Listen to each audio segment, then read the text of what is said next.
Well, I'm sure they're glad to be coming home after a 1-3 road trip, even though we talked about that being a successful one for the 76ers because of the tough opponents that they would have. Welcome to the PHLY Sixers postgame show, late night once again.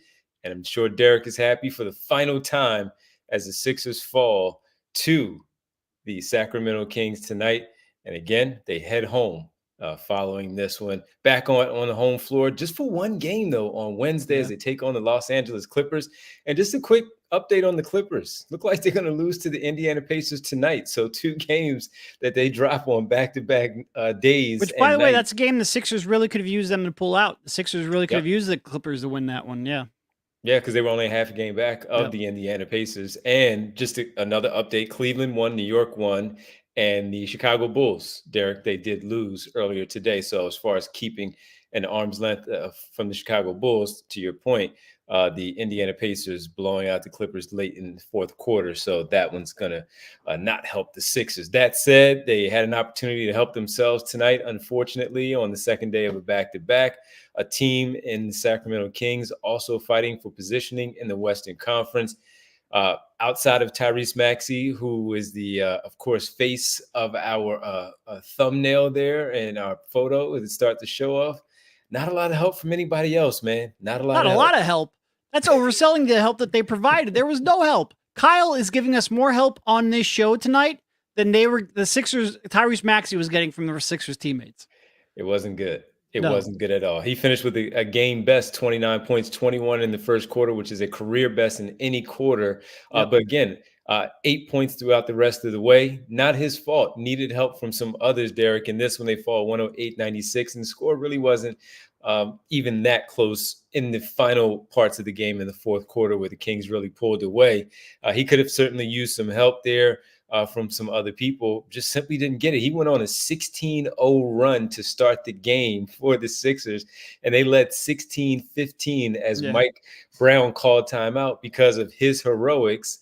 That's how good he was there in the first quarter, in the first half, and throughout the game overall. He could have used some help tonight. Yeah, and look, I had my expectations really low coming into this game. That's not even an indictment on the Sixers. That's not even because of the Kings necessarily, although it's in part because of the Kings. They are a good team. That's probably a bad matchup for the Sixers on the second half of a back-to-back, ending a 4-game road trip. But the spot was bad. Like, back-to-back basketball is nonsense. The last game of a road trip tends to be, what'd you call it the other day? You had a word. Getaway game. Yeah, the getaway game tends to not work out well in your favor. All of that was leading to a disappointing night. So for me to be disappointed really says something because the expectations were really low. But when Tyrese Maxey came out with the kind of effort he had in the first quarter, and like you mentioned, 21 points, most ever in a quarter by Tyrese Maxey, one of the more electric performances we've seen, and we see a lot of them with Joel Embiid, but when he comes out with 21 in a quarter, 4 of 5 from 3-point range. I forget exactly how many shots. I think it took him like 7 shots or something like that to get the 20. It was just completely absurdly insane for him to be that efficient and nobody else to have anything. Just absolutely nothing. And look, I think when you heard that Kelly Oubre was going to be out this game, that hurt because he was one of the few players who played with any kind of energy consistently. He's one of the few players you have that can create off the dribble outside of Tyrese Maxey. And it was you can't waste that Tyrese Maxey performance. You just can't do it. Because in the first quarter, the Kings were playing relatively soft on Tyrese. Like they were giving him shots that I was a little surprised they were giving him. And he was getting to his spots off the dribble. He was making deep, deep, deep threes. Yep. And they adjusted. And they blitzed him every opportunity, threw 2 at the ball every time he touched it, and just dared anyone to make any kind of play, not just a shot, but any kind of a 4-on-3 read, any kind of a good decision, any kind of attacking an opportunity, and nobody could do it to a T. Nobody could successfully do that. And obviously, Tobias Harris is going to draw a lot of the ire, deservedly so. He finished 5 for 15 for his 12 points. He blew one of the easiest layups I've ever seen on what was a gorgeous pass from Tyrese Maxey.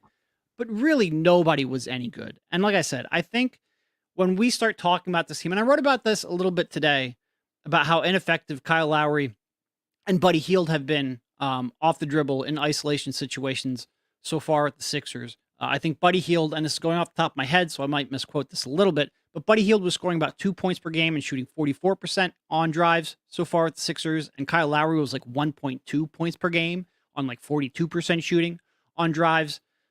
That is just highlighted in a big way when you don't have Kelly Oubre, because there is just, I mean, this is the slowest dribble penetration team outside of Tyrese Maxey that I've ever seen right now. When you start talking about Hield and Lowry and Batum and Tobias, who looks like he's lost a step and certainly lost some confidence, there's just nobody who you trust to make a play off the dribble right now. And it really, really shows. No, so after he scored the 21 in the first, and as you said, no matter who they threw at him, whether it was Malik Monk or De'Aaron Fox, Keegan Murray out there, Harrison Barnes taking his turn, Davion Mitchell in the first quarter coming in, didn't matter. No one could stop him in the first quarter. But once they realized that they can shift their defense a certain way, and Davion Mitchell then locked in the second quarter and in the third quarter specifically there, where he did create a little havoc more so for their defense, not necessarily against Tyrese Maxey himself, but overall to break up and bust up the easy pathway that you talked about. No resistance going to the paint. Of course, the step back threes. Davion Mitchell, known for his reputation of coming into the NBA with the defensive mindset. And that has been the case in the NBA here so far. I haven't followed the Kings enough to know where his minutes have been this particular season. I know the last season he lost his minutes quite a bit in the rotation, but I haven't paid attention enough to see over the last couple of weeks where he has been. That being said, he did make a difference when he came in, face guarding Tyrese Maxey, running all over, busting through screens. He forced 2 offensive fouls on Paul Reed and Tobias Harris because of him fighting over those screens, them not getting set quickly enough to try to free up Tyrese Maxey to continue to get those good looks at the basket, whether it be from jump shooting from the perimeter or continuing to drive to the basket, maybe even find some of his teammates for some open looks. But overall, Davion Mitchell, I thought that was a good job by Brown, of course, keeping Mitchell in and Mitchell being in there. And by the way, Mitchell had a 10-point run there in the first half to help the Sacramento Kings out with the scoring. And so a cherry on top for them because he's also not necessarily known for his scoring. So with that, you needed someone else. And I guess they just spilled their bucket right there yesterday against the Los Angeles Clippers, where you get 24 each from Campaign and Tobias Harris. We said it during the postgame. You cannot expect Campaign to again give you another 24-point performance following that one. He might give you a good outing, but not a 24-point performance. So you need to find that elsewhere. And we circled Buddy Hield. We didn't know about the Kelly Oubre piece, but of course, after the way that he fell, we did say that we'll see what his availability would be like for this game. That wasn't there. So who else was going to be there to step up? Could Tobias Harris follow up, like we talked about yesterday, with another solid performance after that 24 that he had and a great start in the first half with his 19 against the Clippers? That wasn't the case again. And while they were in it, they weren't necessarily in it because they were also turning the basketball over, giving opportunities for Sacramento, who likes to run, to get out and run.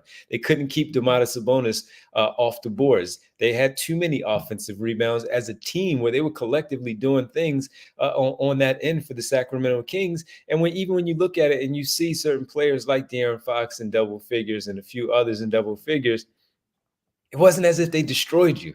You were in that game for a bit until that third quarter where it really got away from the Sixers. So Maxey did what the All-Star Maxey was supposed to do, even if it was the 29 through the 3 quarters and then giving you a little bit more later on because someone else is doing something. The game is tighter. The game is closer. Maybe he does push that into the mid-30s, maybe the high 30s because of what the game is, what the game is giving you at that point. And with that, maybe he can win you another one. But you needed somebody else to step up to give him that opportunity, the same way we saw on Sunday afternoon with Harris and Payne doing their part, some of the other supporting cast playing good overall games collectively together to put together really nice performances. They needed that. They did not get it tonight. I know we were asking for a lot to win 2 games in a row, back-to-back, after a big emotional win that they had against the Clippers on Sunday afternoon. But as you said, you cannot waste that type of start, that type of performance. Someone needed to dig deep. and pull something out of their gut to help Maxey and secure this victory. Yeah.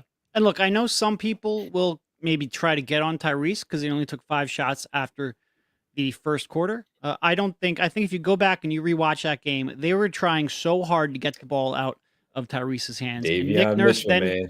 Nick Nurse then tried to run Tyrese off ball a little bit. Maybe that would free him up. That didn't really work because there's nobody on this team who can create any kind of separation from their defender.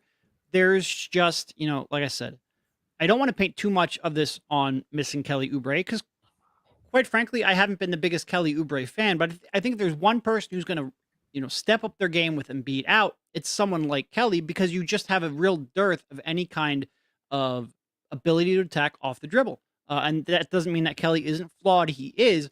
But when Embiid is out of the lineup, you're more willing to live with those flaws because he gives you something that nobody else on the team outside of Tyrese gives. And when you do have Kelly out and you have nobody else outside of Tyrese that can legitimately beat any kind of a competent NBA defender off the dribble, then all of a sudden it just looks real, real bad. And you combine that with the fact that, I think non-Tyrese Sixers shot like 6 of 27 from 3 or something like that in this game, and it's just not going to get it done. And overall, despite how well Tyrese is playing, and despite the fact that Sixers have been competing relatively decently here over the last week and a half or so, coming into this game, they ranked 22nd in the league in offense since Joel Embiid went out of the lineup, and they ranked 22nd in the league in defense. They are equally mediocre to bad at both sides of the ball. And this is one where, I thought they competed decently well defensively, especially for most of the game. But they just don't have any way to manufacture points in any kind of reliable way. Yeah, 29 for Tyrese Maxey in 34 plus minutes. He was 10 for 16, 5 for 7, got to the free throw line 6 times, 4 free throws, did pick up a technical foul, again, arguing a foul call on him, turned the ball over twice. And the only other starter in double figures was Tobias Harris. 2 guys off the bench in double figures. Go get him, Rick, with 10. DJ Wilson also. Hey, with the way DJ came in, knocked down those 2 threes, we might have a start him over Mo Bamba chant going. That could be a thing. It might be. Or start Paul Reed and have DJ Wilson take those Bamba. Paul Reed minutes off the bench. No Bamba. 5 points in 12 plus minutes, and he did have 6 boards in the starting role. I thought Tobias did hit the glass pretty well in general, but not enough on the offensive end to get enough scoring there, where you had the Sacramento Kings 23 each from Keegan Murray and De'Aaron Fox, 18 off the bench for Davion Mitchell. A big boost again for someone not known for the scoring, more for his defensive presence. 18 points is a big time performance from him. 11 for Malik Monk, and a triple-double for Domantas Sabonis. 11 points, 13 boards, 10 assists. His 57th, I think they said it was, Derek, his 57th consecutive double-double. It was definitely in the 50s, yeah. Yeah, something like that, which is outrageous. Yeah, 54th. My apologies. 54th. I did have that written down. 54th consecutive double-double. So another opportunity. And what's crazy, Derek, though, as we look at this and we look at this 1-3 trip, we said get one and we'll be satisfied. But when you also look at hindsight is 2020, because if we look at the Laker game and they win that one, there's a very good chance that they don't win the Clipper game. But that said, the way the Clippers came out on that floor on Sunday, looking not motivated at all, they might have won that game. But win that game, and you look at the possibilities there with the Los Angeles Lakers, to steal another one would have been so perfect after winning a game that you're not supposed to against the Clippers. The chances that you have were real against the Los Angeles Lakers. You were asking a lot to win this one. But once again, you get a performance like that from Tyrese Maxey, where he shoots so efficiently, 10 of 16, 21 in the first quarter. You just needed some help overall. But they do come home on Wednesday to take on the Clippers again. Hopefully the Clippers are just feeling that way, where they want to continue to lose after they fall to the Indiana Pacers tonight. They can lose 3 in a row. That'd be fantastic for the Sixers and the Sixers fans. See them at home against the Clippers on Wednesday night. That should be an interesting one as James Harden comes back to Philadelphia. Pretty sure we all know what that reaction is going to be like. When we come back, we'll get into more of the rest of the team, how this one fell apart for the Sixers as they are now in the standings overall, with their record. They are 39-33. They have 10 games left on the season. How about that? We'll get into it more when we get back. Yeah, how about that? For that, we want to tell you about one of our new sponsors, Olli Pop. Olli Pop is the world's first functional soda with a classic soda taste and the benefits of plant-based fiber, prebiotics, and the other botanical ingredients to support gut health. Olli Pop is a new kind of soda with only 2 to 5 grams of sugar and 9 grams of fiber per can. Olli Pop is available online and available in almost 30,000 retailers nationwide, including the most recent launch at Wawa stores. Olli Pop's debut in Wawa couldn't be more of a match made in heaven. A delicious, healthy drink meets a convenience store, both adored by a cult following. The two flavors debuting in Wawa are classic root beer and strawberry vanilla. I actually have a Olli Pop right here, and that is not a prop. I actually had a case of it here. I've long been a soda guy. Devon can attest to that. Almost every time I come into the studio, I have some kind of a carbonated beverage on hand. So when Olli Pop became a sponsor, I figured, why not? It was worth a try. So I can get that taste that I'm familiar with, but in a more nutritiously conscious way. Olli Pop uses functional ingredients that combine the benefits of prebiotics, but 90% of Americans consume more than the USDA's daily recommended added sugar intake of 30 grams. Sweetened beverages like soda are the leading source of added sugars in the American diet. Olli Pop is much lower in sugar than conventional sodas, with only 2 to 5 grams of fiber, 2 to 5 grams of sugar from natural sources. Use the code PHLY20 for 20% off your next Olli Pop order. The discount only applies to one-time orders, not to subscription orders. Olli Pop is sold online at drinkollipop.com and Amazon, and available in almost 30,000 retailers nationwide, including Wawa, Target, Sprouts, Wegmans, ShopRite, and GoPuff. All right, and this episode is on this late night West Coast game against Sacramento. Is brought to you by our good friends, spring cleaning champions. This is our good friends from Manscaped. Let me tell you about Manscaped. Look at this. I even brought it. We're home, so I can just show you. Look at that. Look at the great razors there. 5.0 Lawnmower Ultra, the Lawnmower 5.0 Ultra. Look at that. Look at the 3 different heads that you can go with. Fantastic. Let me turn it on for you. Look at it. How about that? See? Look at that. Look, that's how it works. It's very easy. You just go ahead and you get in there with Manscaped. It's fantastic. Have a great bag for you. If you want to travel a little bit, you could put your Manscaped products here in the bag, your razor, and all the essentials that go with it. It's fantastic. Comes in a great box.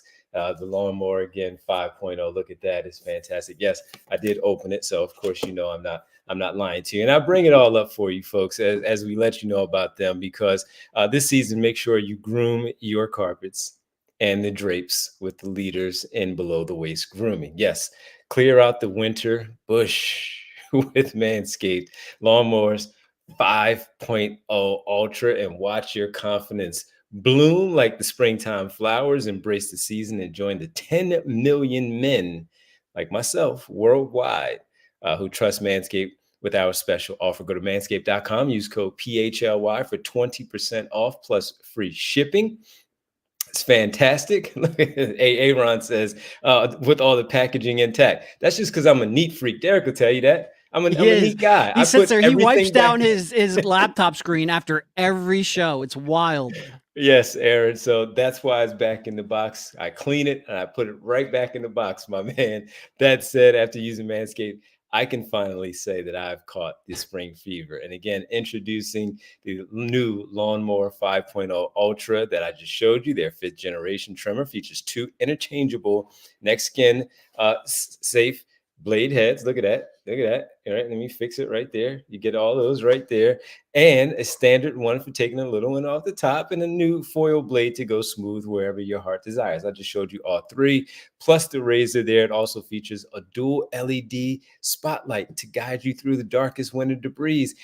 Navigate with confidence in your delicate area. So if you, for whatever reason, want to do this at night and you're like, I don't want to wake my partner up, whatever. I don't want to turn light on. Guess what? Got the lights right there on your razor there. And I love this because it comes with a compact case, as I showed you. And I take it with me everywhere I go. Yes. Spring cleaning. Doesn't mean just applying to the lower regions. You also mean your face. You got to clean up there, get the full grooming experience with Manscaped Signature Beard Hedger Pro Kit plus Handyman Electric Face Shaver.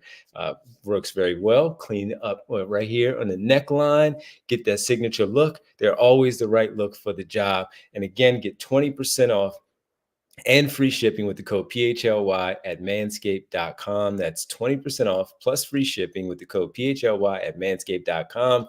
Nothing like a little spring cleaning. When you clean and you get that noise in your pants.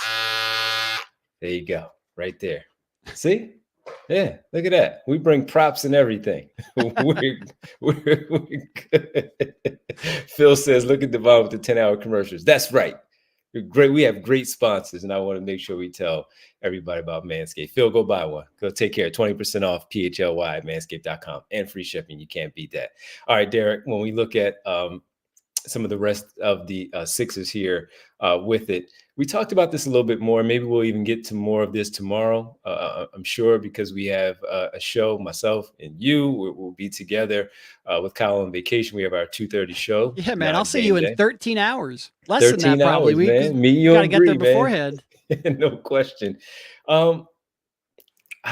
We talked about this before. Hey, if anybody has any ideas of what we should talk about in 13 hours, drop them into the chat so we can do a little prep. We mentioned Buddy Hield, man, and looking to get some scoring going. Got a lot of questions. Stacy asked in the tweet during the game. She DM'd me. Winona was talking about it. She's here in the chat, and a few people here in the chat as well. We'll get to our super chat here in just a bit, but we talked about this after the first 5, 6, 7 games where Buddy Hield looked really good. And we know that the one thing that we're waiting to really see the full complement of who Buddy Hield we think might be with this basketball team is when Joel Embiid does come back, if and when he does come back. But man, they could really use him. And again, tonight, just 3 for 9 off the bench. Yeah. And worth pointing out that he left the game limping pretty late there. I don't know if he bumped knees. It looked like maybe when he went up to contest the Fox floater, or maybe on the ensuing possession when he tried to go ISO late in the game. I'm not entirely sure where it happened or what it is. I haven't seen an update. I also haven't been following Twitter all that much because we are doing a live show. But that's something to monitor going forward. I do think, especially with someone like Buddy, we're a little bit prisoners of the moment. And by a little bit, I mean a lot. That's a lot of following sports nowadays. He wasn't nearly as good as he showed in his first 4 games. And sometimes when you get, shown something like that, and it's your first sort of impression with him in a new environment, you can overstate that. That being said, he's not as bad as he has shown in these last 2 weeks. You can go through swings like this over the course of the season. You can definitely go through swings like that when you're not when you're not put in the right situation. And one thing I said right from the jump with Buddy, he's the kind of player that he's very context dependent. And I do think, and people don't want to hear this now, they're probably getting sick of me saying it, I think he's going to be much better and much more valuable when Joel Embiid returns and when he can form that 2-man game and when he has somebody with a little bit of gravity and somebody that they're terrified of doubling off of.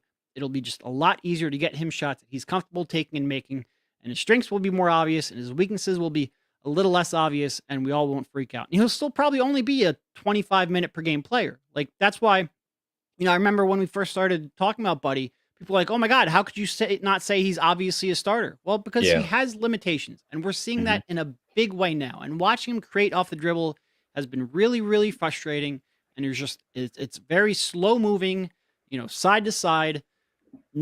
It's just not been effective at all. But he will be better. He's meant to catch and shoot and attack closeouts when he has to and make obvious reads with passing the ball and swinging it, not to try to attack straight up. And it's just, shooters are always streaky. And I think Buddy, he was given a little more creation at the beginning and succeeded in a way that was completely unsustainable. But he's been bad for 2 weeks. There's no getting around that. But that's not defining who he is. Like, he has a big body of work in the NBA. I think we have a really good idea of what he is and what he will be. That doesn't go away just because he struggled here over the last couple of weeks. But I think fans also, by the same token, have every right to be frustrated because you're just, like we said, you were begging for anyone other than Tyrese to do anything in this game. The two guys that you have the most hope for are Tobias, well, not hope for anymore, but certainly the two guys you would look to are Tobias Harris, your $40 million man, and Buddy Hield, an elite shooter, and neither one of them came through. No, he finished with 7 points tonight on 3 of 9 shooting and did not make any of his 3-point attempts. I believe it was 0 for 6 for Buddy Hield from beyond. And as you said, when we look to him with Tobias Harris to maybe knock down some shots to help out Maxey, that's what Buddy Hield is. He's an outside shooter. That's what he does. And at first, Derek and I, when we did the show, and I keep bringing this up because this is what we talked about. We were listening to the broadcast, and someone said he's a great scorer or elite scorer, whatever it was, and we said no, he's a great or elite shooter, not a scorer. And he showed us something different in those first couple of games. And as you said, prisoners of the moment, because he showed us quite a bit with the ball in his hands. Maxey missed some time there too. So a lot of it was really where they relied on him to create and finish at the basket, also hit those outside shots. And he did it. And in this one here tonight and over the last 2 weeks, as you mentioned, we're seeing him rush shots. He is a streaky shooter, but he's also taking shots just to try to get something going where you're like, don't take that one. Yes, I want you to shoot threes, but you just hoisted that one up there just because you needed to get a shot off and you had some space. And yes, he does have a quick release. He doesn't need a lot of space at all. But at some point, something has to fall for him. And while they have in the past in the Sixers uniform, they desperately need that to come back. And to your point, we keep bringing it up.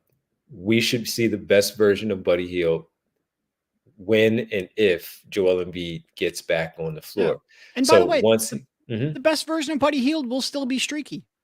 His game is just based around the shot so much, and shooting, even the best ones, even the greatest ones of all time, are going to be streaky. It's just the nature of the game. Yeah, absolutely. So we just got to hang on with that one, see if they can pull some wins out, see if he can knock down some shots, get some more minutes on the floor. No Kelly Oubre. So the minutes were there. He got the minutes once again where he was on the floor for 32 minutes. And that's where you're like, my man, you're out there for 32 minutes. I needed a little bit more offensively from you. 9 shots, 7 points, over 6 from 3. I needed a little bit more. He did grab some rebounds. He did dish the basketball a little bit for a few assists.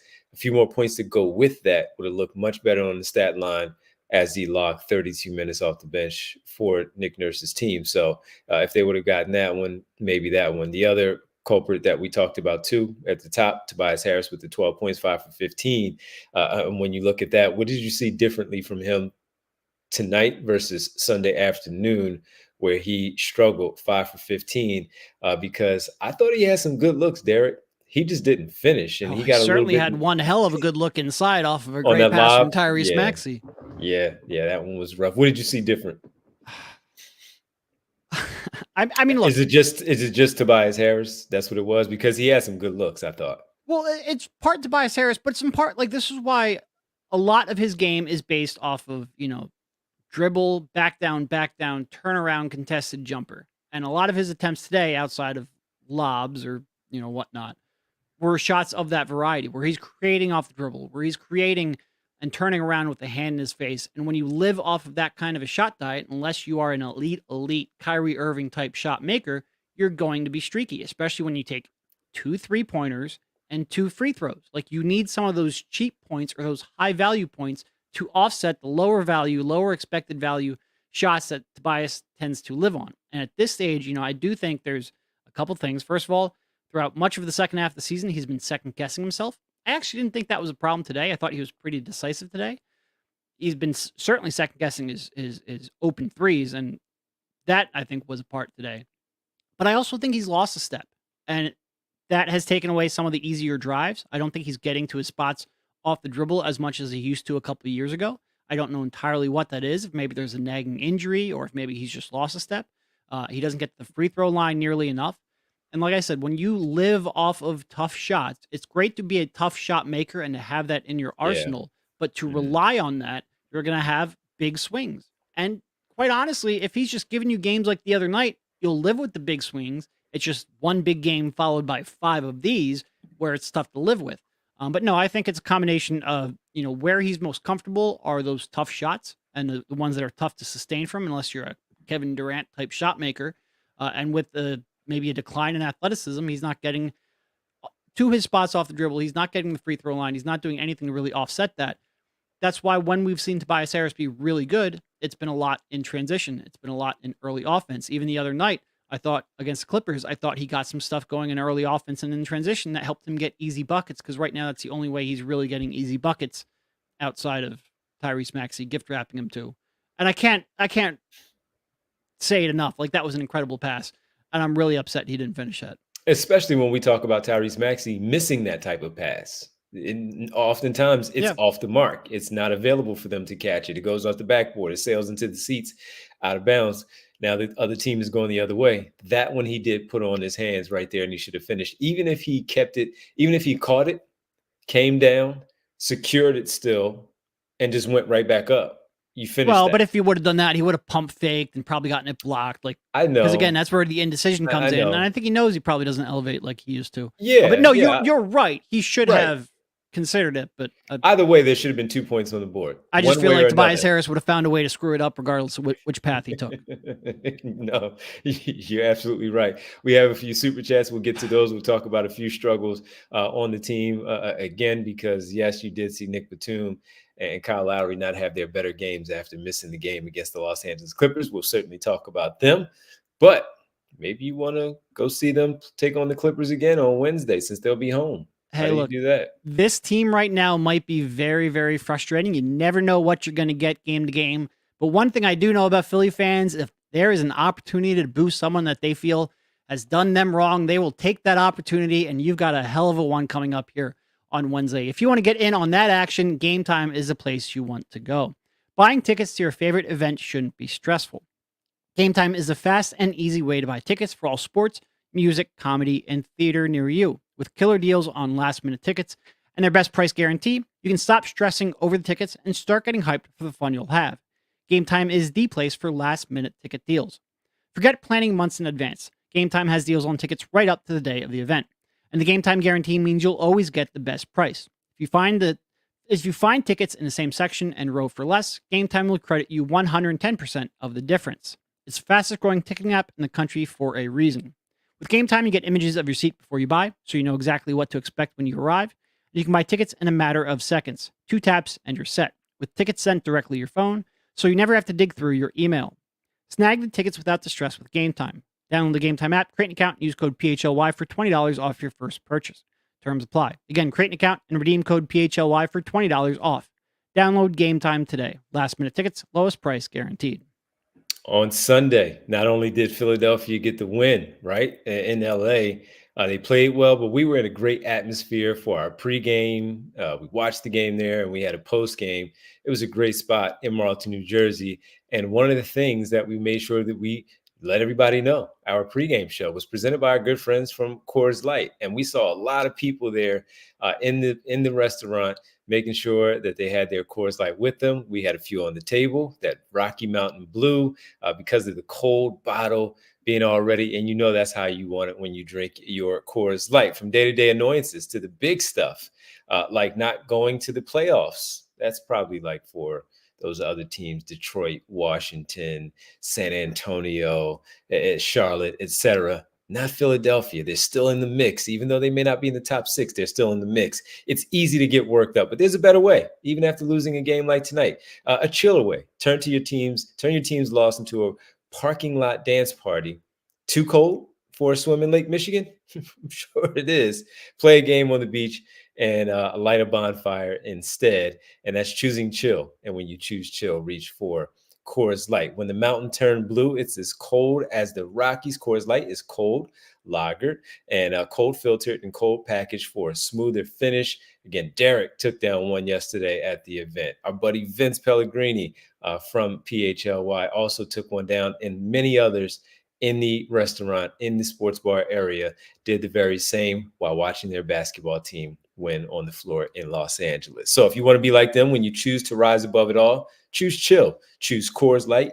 Get Coors Light delivered straight to your door with Instacart by going to CoorsLight.com/PHLY. Basketball, celebrate responsibly. Coors Brewing Company, Golden, Colorado. All right, welcome back. Let's get to some of these super chats that we have here available to us. Uh, Bree, let's just start with the very first one. And let's go with Devon, aka Schoolboy Beats, longtime contributor to the PHLY Sixers show. Look buddy off a lot for contested Toby twos tonight.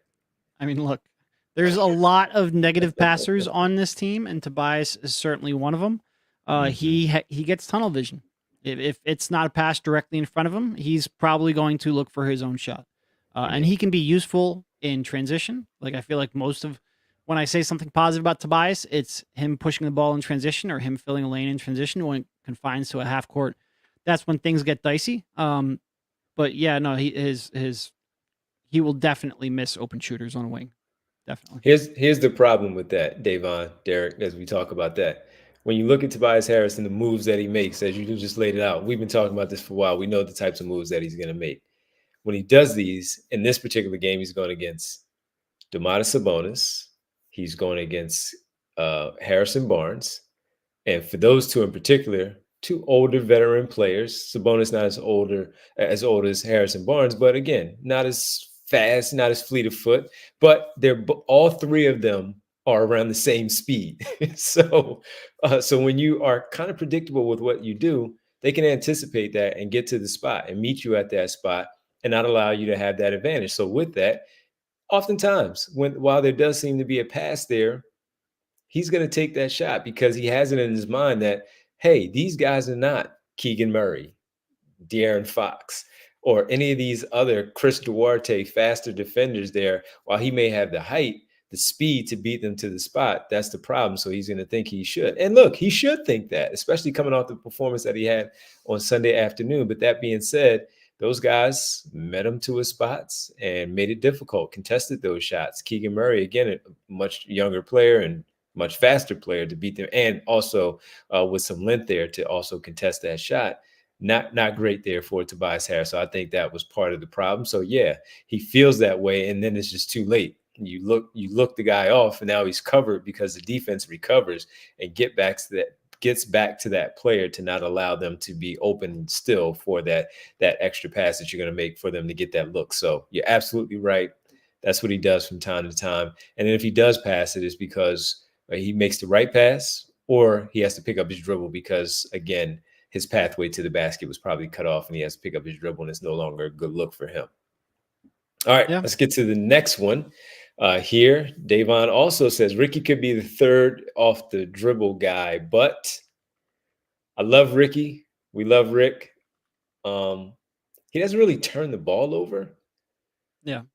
He doesn't do that, but and I do want to see him on the floor a little more. We keep saying this, and every time he's out there, he had that one stretch of about 3 games when he did get some clock, and it wasn't good. Since then, when he has gotten some reserve minutes, first half minutes he did get tonight, they were whatever. He lost a man. It wasn't really his man in the corner. Hit an open 3. It wasn't really his man. He was helping out because the other guys got caught up and he had to rotate to the open man and he couldn't get back to the other for that 3-point make. That wasn't really his fault. But when he came in again, activity, they did try to make a push there at the end, or with DJ Wilson on the floor. We talked about him a little bit, but Ricky is the third off the dribble guy. I think that should be more further down the line because you're looking at Maxey, Oubre, Harris, right?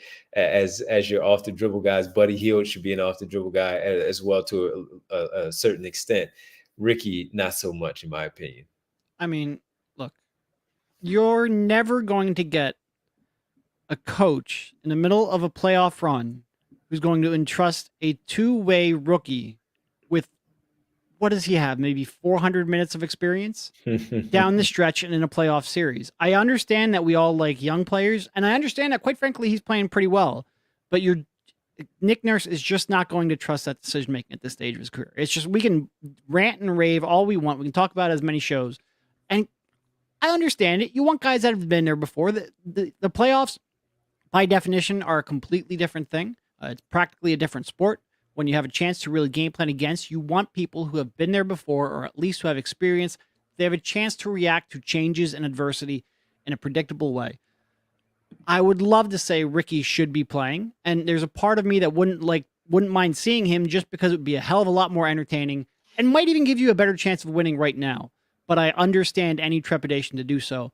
And quite frankly, like Ricky pulled up from 30 feet the other day. That was great to see. I want to see that kind of confidence for his future. I want to see that kind of shot making for his future.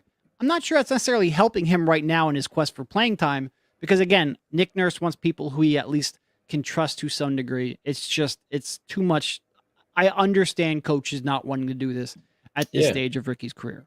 Yeah, and he knocked down another 3 tonight. He took 3, so that's good to see. But as far as people in front of him, by the way, I didn't even mention Campaign and Kyle Lowry. Kyle Lowry can't get to the basket like he used to. But as far as the dribble drive, put the ball on the floor, those are the guys in front of him. And our buddy Phil was making fun of me saying, did Devon just say Harris? Yeah, I mean, yeah, you're supposed to put Tobias Harris in front of Ricky Council when we're talking about putting the ball on the floor. Harris needs to be better.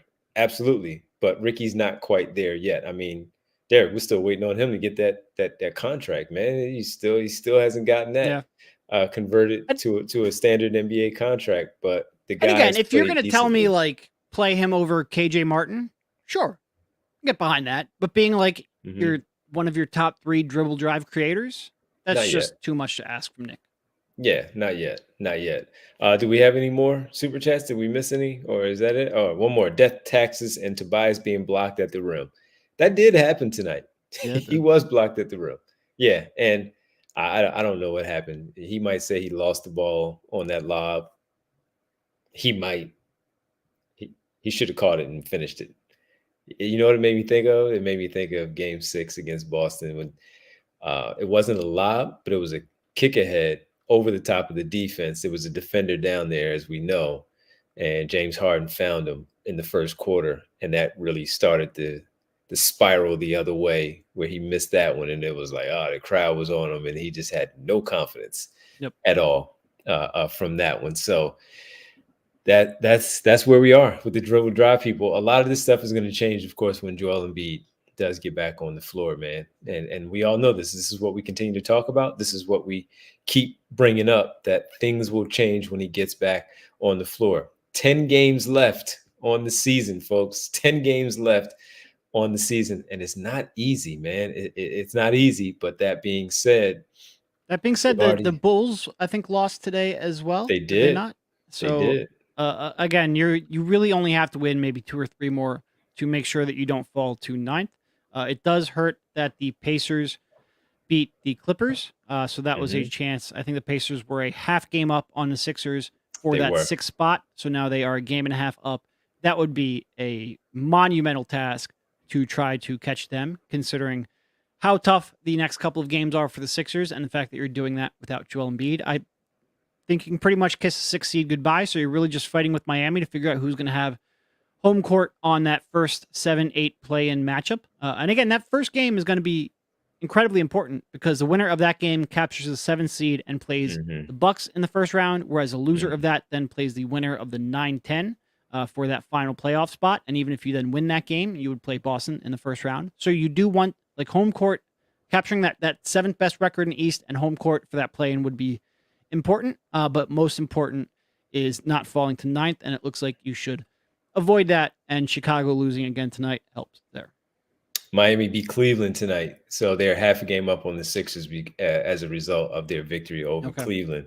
And just quickly looking at their schedule briefly here, the Sixers and the Heat do play on March 4th. That is back here in Philadelphia, March 4th. So that's going to be I believe that would be April 4th. I'm sorry, April 4th. You're absolutely right. It's 1:23 in the morning.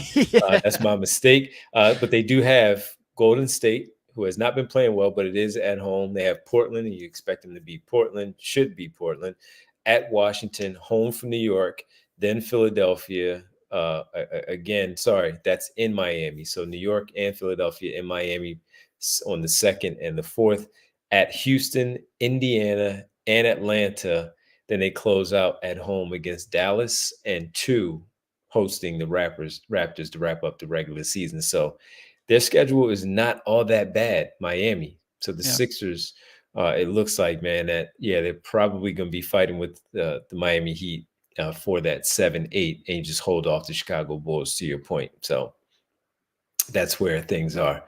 Well, we We got to thank a lot of people. Oh, Marty Bones. I forgot about Marty Bones. We're dropping some bones on us. Look at it, 34.99. Well, 30, I don't know what the currency exchange there is, but nevertheless, we thank you, Marty Bones. Appreciate y'all. This team is a tough one to follow, let alone podcast and write about on a regular basis. Derek wrote a great piece for the diehards. So if you're not signed up for the diehards, go out there and do so. Great piece about Maxey and what his shooting looks like right now when we talk about the driving, the mid-range, and being a 3-level scorer, hitting his outside shots. But now mid-range game that he has here and how lethal that is, and opens up so much for himself and others. So if you're a diehard, go check that out. If you're not a diehard, go sign up to get those types of articles and opportunity to hang out with us at events and some gear. Do we have any events coming up here, Devon? We do have some events coming up here. Friday, we're back on the road, man. Deke's Barbecue. It's a good place too. It's some good food. It is good. I mean, it better be. With a name like Deke's Barbecue, like that better be some good food. It's some really good. I have not been there, but I will be excited to check that out. Yeah, so we'll do our show from there. Post game. Do we have post game? Yeah. I think. I don't know about pregame, but we definitely have post game there. So we'll watch the game there. We'll have post game there. Kyle will be back. So we'll have Kyle back in the house. So I'll be there. Brianna will be there. And we hope to see you there. Stop through at Deke's Barbecue on Friday as we do the show from there. And then on Sunday, we have a watch party. It's our first watch party. Where we get to watch and bore people with how we watch the game. So again, a watch party. For you guys, there's no in-person event. It's just there's going to be a stream of Devon and Kyle and myself watching the game. And we might have some snarky comments. We might make some jokes. Who knows? Really, most games, I just sit there and take notes and rewind and take more notes and rewind and rewatch a play because I can't see anything the first time. So it's probably going to be really boring from my end. But Kyle's a little animated. Devon can be a little animated. We'll see how it goes. We've never done one of these. But it's a terrible sales pitch, but I'm just setting some expectations here, but we will be doing that while the game is going on. So go check that out. It'll be on our YouTube. Hit the bell icon and you can get notifications when we go live. Bing. So that way you will know when we need to do that. It'll be, like I said, it's the first time we've done these. The Phillies have done one. The Flyers have done one. We haven't done one yet. So we will see how it goes. And they play the Raptors. I mean, for goodness sake, they just lost, 12 in a row, I think it is. I was watching the game. They played Brooklyn tonight. So naturally watching that game. And they lost to the Brooklyn Nets. So I think that's now 12 in a row, 11 in a row for the Toronto Raptors that they have lost. So come on, guys. Yeah. Should beat that basketball team. Should give us something to talk about in a positive way as we watch the game. We got a lot of people to thank, though. Who we starting off with? We do, and that's going back to Marty's super chat here. Like, he appreciates us because it's a tough game. Well, gosh darn it, this was an even tougher game for you. Like, at least we get paid to watch us and talk about it. For you guys to stick in there and watch that whole game and come on this stream and hear us talk about it, appreciate you very much. Appreciate Marty specifically. That's a name that I recognize for going back many, many years, but appreciate each and every one of you in there as well. We do especially at 1:30 in the morning. It's freaking wild after a game like that. Like, you guys are the best. And there's a decent amount in here. I cannot believe it, but we all do really appreciate it. Super chats. We got Devon, Marty, and Jay of the Jungle. A lot of long-time regular members in there. Everyone else, we got play-by-play with JJ, Alex S, AA Ron, Remo what up, K, Aaron? Liam Stevens, Big British Lad. I wonder if we got like more British people on this one because it's early over there. Maybe they're part of their morning tune. I don't know. Phil W, Lawrence, Coach Lil Ricketts, Winona, Luke P. Oh, we got everybody in here. The 2-minute warning, AC Fella, always fighting a good fight. X-Man, Joe Sox, Kane. I think that's all that I have written down at least. Scrolling up to see if I missed anyone, but that certainly covers a good chunk of you that were active in the chat. Again, appreciate each and every one of you. It's so much easier. Yes. This was just because, like, back in the day, we didn't always do, at least I didn't always do a live show. If I was just sitting here talking to Devon for an hour straight after a shitty-ass performance like that, that would have gotten dark real quickly. You guys definitely do give us energy. I appreciate that very much. Yeah, 5:30, wake up for Big British Lad. 5:30 a.m. right now out Yeah, there. they're So only how 4 about hours that? ahead now. I was still thinking it was 5 hours, Yeah, but yeah. we sprung forward. Yeah. Well, listen, everybody, we thank you. We can't thank you enough for hanging out with us on a late night like this. And we really, really appreciate it. And I hope you all understand and know that. Thank you, Jay. Thank you, Al, JJ, everybody. We'll be back tomorrow at 2:30 for our normal non-game day show. 2:30. Derek and I will be together. Brianna will be there as well. So we hope to see you. Everybody have a great rest of your night. And we'll talk to you tomorrow. Well, later today at 2:30. Right here on the PHLY Sixes podcast. You guys are the best. Appreciate you. We all silly like the mayor.